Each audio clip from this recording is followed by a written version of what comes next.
If you're writing struggling, if you're a writer, if you're a writer struggling to set your writing skills above the rest, then I have a command to give you. Master the crap out of the fundamentals.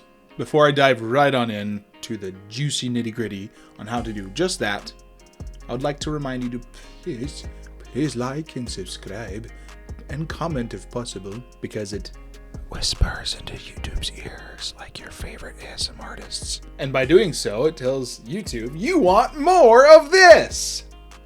Anyway, let's get on to it. Okay, so what are the fundamentals of storytelling? Let's do a bit of recap before we talk about some of the details. Every story, no matter its structure or genre, has 3 fundamental core pieces that make it work. They are plot, the main story of the story that you're trying to tell, setting, the stage that the story takes place on, and character, the people acting on that stage. Now, as we dive into improving your fundamentals, I want to reference something I came up with. Here are my standards of storytelling. Standard 1, above all, characters must rule in priority. It must be the thing, the aspect that never fails or falls short in the story. Make them real, worth rooting for in their shining moments and sharing a tear in their darkest ones. I feel this fundamental will carry pretty much any story, and thus should be strong always. Should never be weak. It's got to be so strong, it's strong enough to carry stories like what Stephen King has been writing through garbage everything else, i.e. they are very much character driven and literally have nothing else going for them. Preface with recent Stephen King.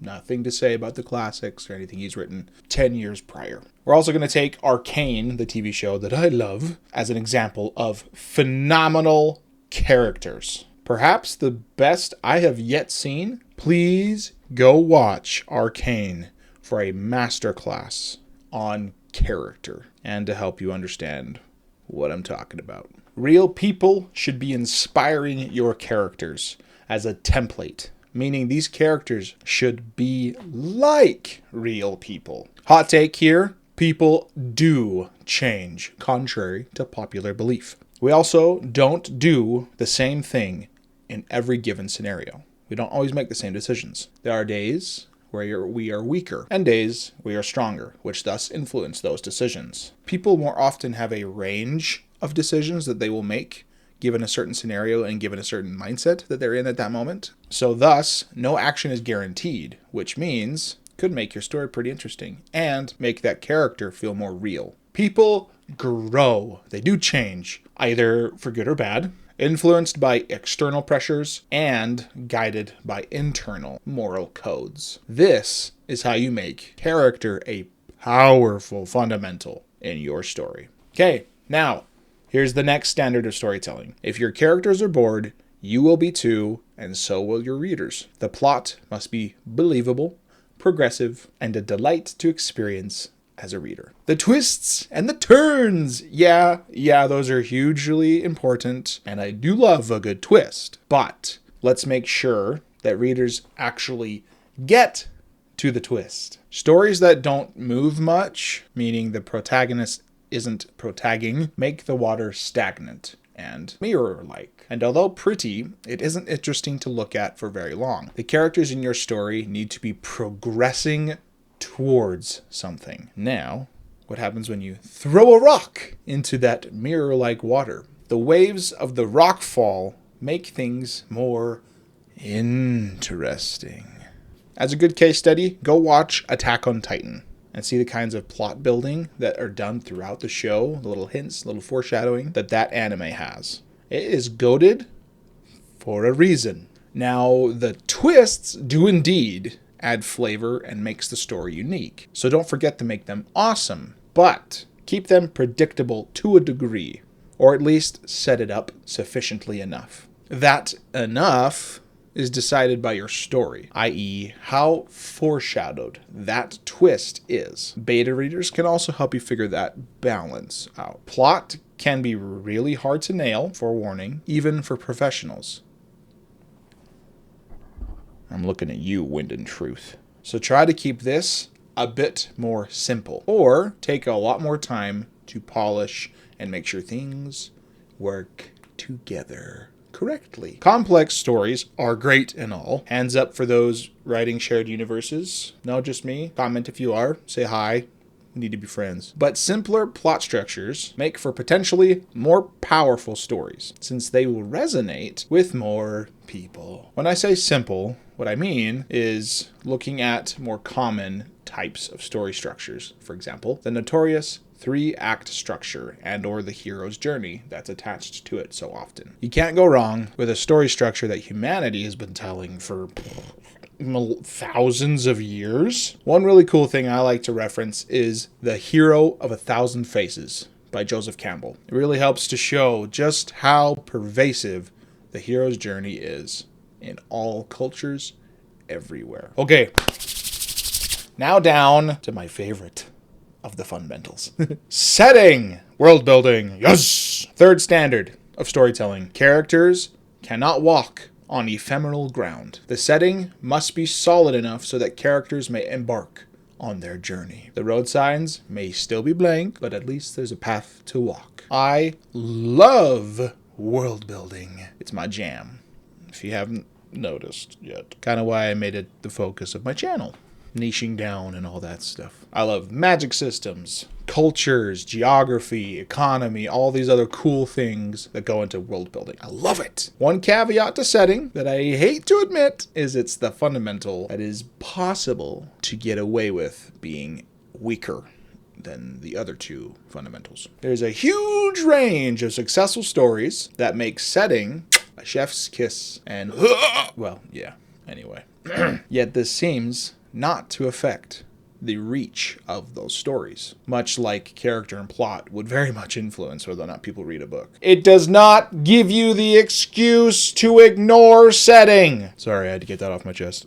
Readers have the advantage of compiling the text on the screen to the story in their head visually, in their own mind's eye. You're just kind of nudging them with what you've written down. Because of this, readers will excuse a poor setting 100 out of 100 times over character and plot, so long as those other fundamentals are solid. Setting is just simply not as influential on a reader's experience as plot and character.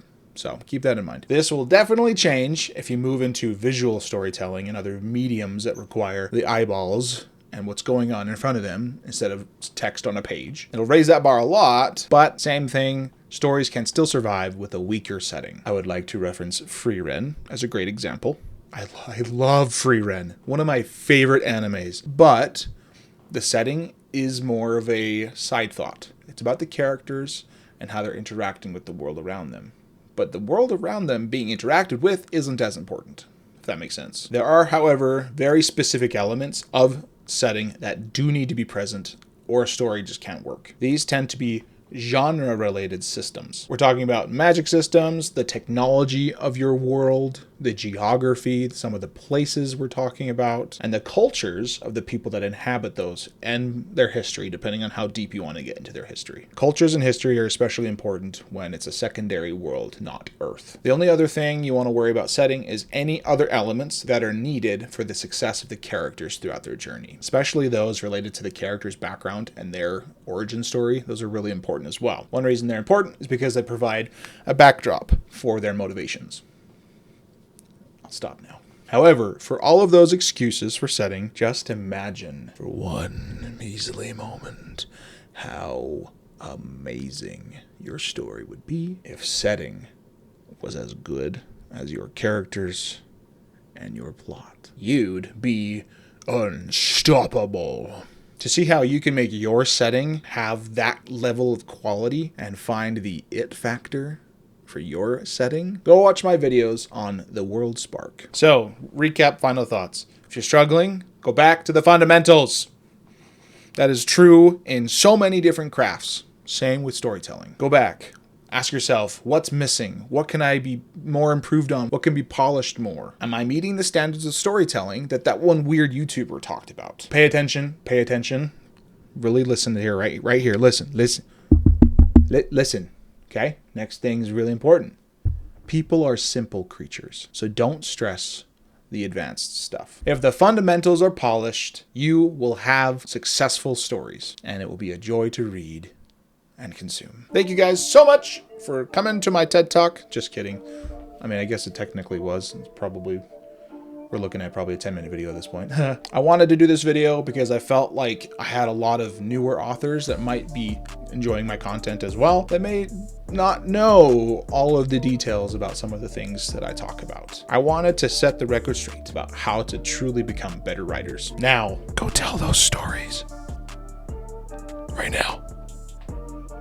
Oh, and don't forget, there are no bad ideas, just unfinished ones. 07.